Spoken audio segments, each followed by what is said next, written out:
One of the interesting phenomena in West Africa, well, let me stay West Africa, but say something else. You know, there will be I think somebody mentioned this earlier, there will be elections in Senegal later this month, the presidential elections. Now, what had happened in Senegal was that over the last 2 years or so, the most popular person in terms of the opposition had got into trouble, got arrested and charged and so on. In the end, I think he got charged for something, found guilty on a charge of corrupting the youth, something like that. Sentenced. By far the most popular politician, I'm talking about a gentleman called Ousmane Sonko. So that is in jail.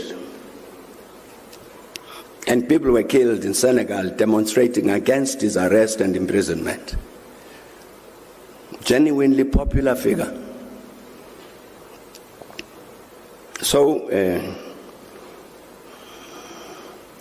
because of this concern about democracy on the continent, and Senegal stands out on the continent as one of the few countries on the continent which has never had a military coup.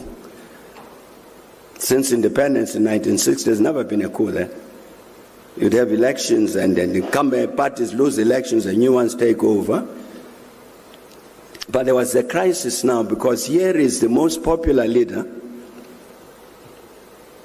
who's opposite side of the president in another party, but is in jail. So we engaged with President Macky Sall to say, but President, Senegal is very, very important on the continent as this great exemplar of democracy. It illustrates very, very firmly, very conclusively that we as Africans know how to manage democratic systems. And we can't afford to have Senegal fall back on that. And therefore, let the matter of Ousmane Sonko, who wants to run for president, let that matter be decided by the voters, not by prison orders. Yeah. And just before I came here, I saw a lovely report that President Macky Sall has intervened, declared an amnesty, all the prisoners out of jail, including Ousmane Sonko.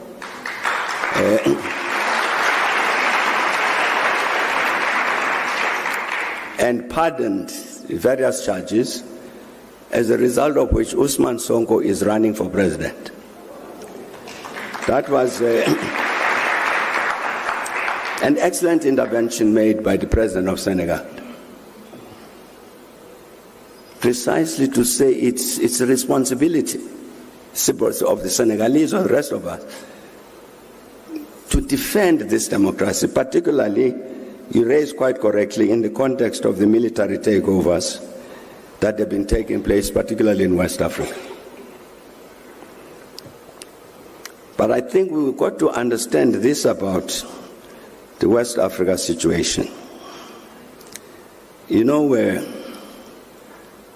few years back, you remember we had to work with Côte d'Ivoire, the Ivory Coast, Côte d'Ivoire, to help them to get sorted out. And one of the things that we found was that there was an agreement with France, signed at the point of the independence of Côte d'Ivoire, that France would maintain a military barracks in Abidjan, the capital. And the commander of the French troops, in any situation where he felt the security of Côte d'Ivoire or the security of France was threatened, he had the power, sovereign power, a French general, to take over the public station broadcasting and announce whatever he liked. It's one of the agreements, one of the 12 or so agreements, that not only Cote d'Ivoire, but many countries of the Francophone countries that signed with France at independence. Mali just now has just repudiated all of those agreements. I think there were 11 or 12 of them, which include prescriptions about when you've generated a foreign currency, bank it in Paris.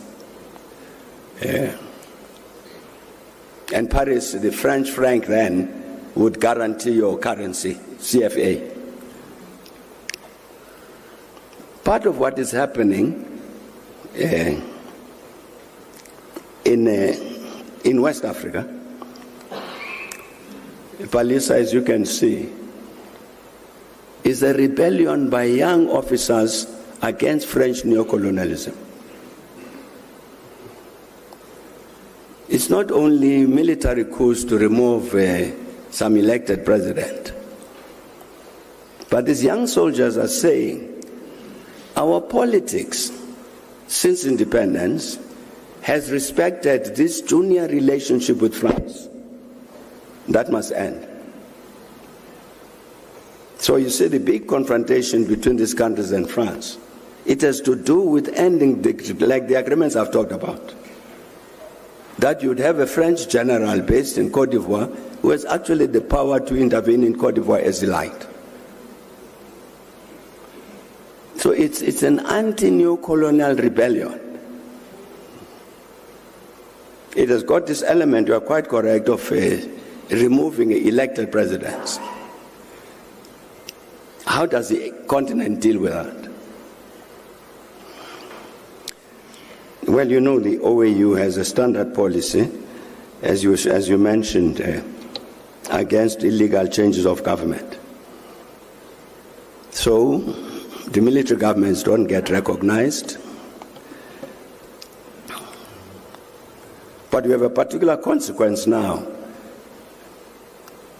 where Mali, Niger, Burkina Faso decide that they are walking out of ECOWAS. Now that can be a positive development. What is to be done? It's not a question that we can answer here. But I think, again, I'm trying to say, it's necessary for us to understand the objective reality. What actually is happening? It's not just young soldiers who are hungry for power and therefore remove this elected president. No. That's why they talk about Thomas Sankara. Sankara took power by coup d'etat. He was a soldier.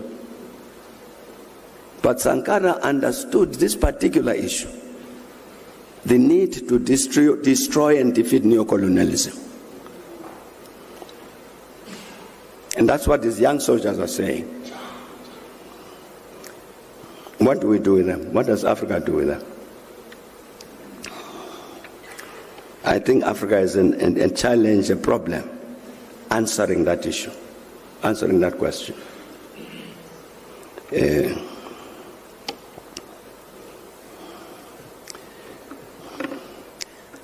Again, you see, with regard to these issues of our need properly to understand what are we dealing with.